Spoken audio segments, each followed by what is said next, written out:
Coba kalau satu dengan yang lainnya sesama muslim bertemu, apa yang dikatakan? Assalamualaikum warahmatullahi wabarakatuh. Itu bukan kalimat sapaan biasa. Ada nilai yang sangat dalam, ada doa, ada harapan, ada pengingat. Jadi kalau dikatakan kepada Anda, Assalamualaikum, Waalaikumsalam, bukan cuma begitu. Jadi bukan kalimat tanya jawab itu. Ya, ingat, bukan kalimat tanya jawab, sekalipun kalau diucapkan mesti dijawab. Mengucapkannya sunnah, jawabnya apa? Wajib, tapi itu kalimat pengingat.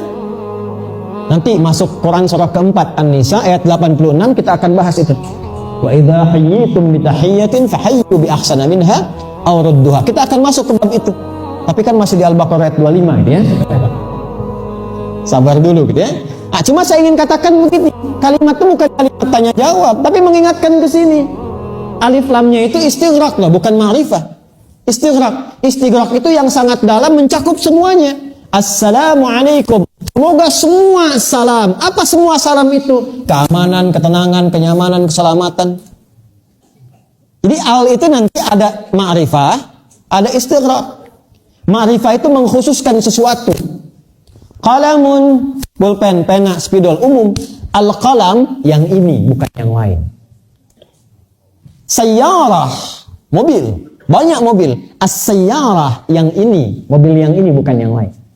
Masjid, banyak. Al-masjid yang ini, bukan yang lain. Kayak artikel the dalam bahasa Inggris kan? Ya, there are so many cars outside. Itu banyak mobil di luar itu.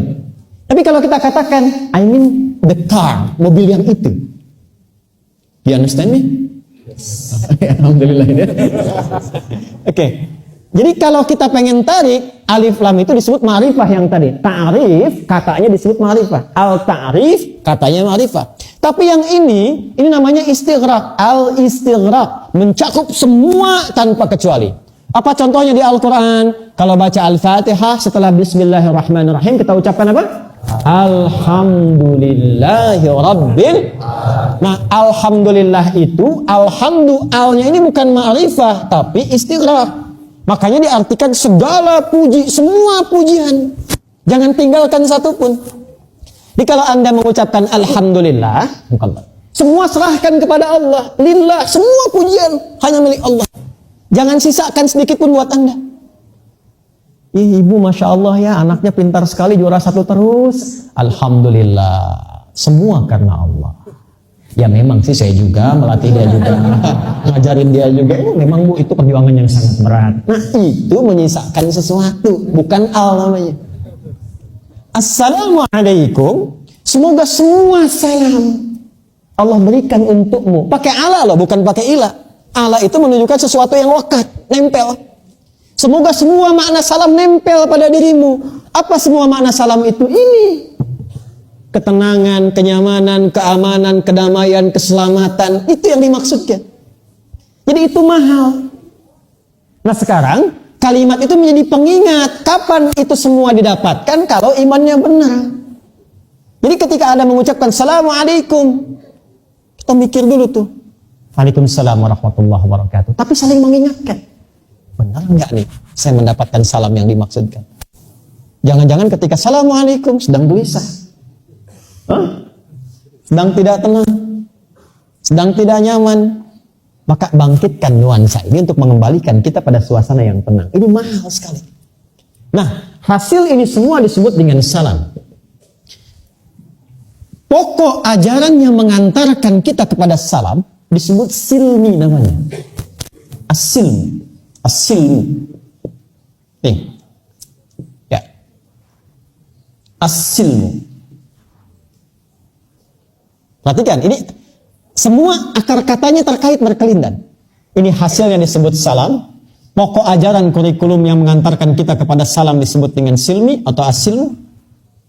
Frame-nya, bingkainya yang membingkai semua tuntunan pokok ajaran itu yang disebut dengan Islam namanya. Islam.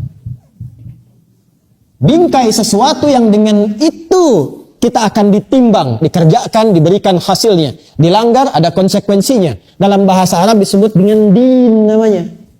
Makanya bingkainya ini Islam disebut dengan din. turunlah Quran surah ketiga Al-Imran ayat 19.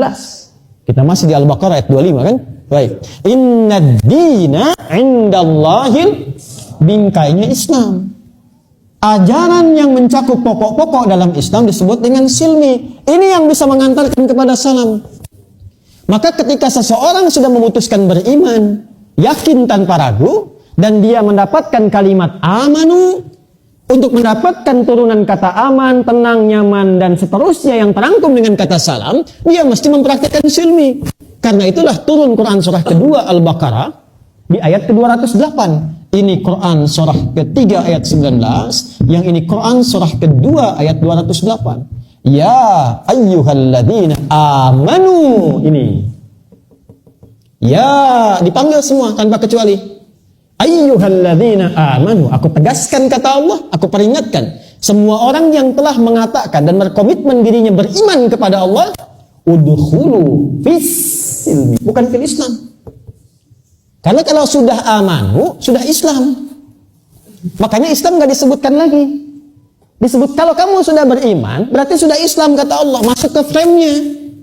Tinggal amalkan pokoknya supaya dapat semua yang kamu harapkan ini. Makanya kalimatnya tepat, dikkah, presisinya tinggi. Kalau bukan firman Allah mustahil begini. Udkhulu fis silmi. Masuk itu kan nggak mungkin bisa dilakukan kalau nggak ada keyakinan kan? Yang sempurna. Masuk secara sempurna. Maksudnya apa? Yakini. Setelah itu praktekan.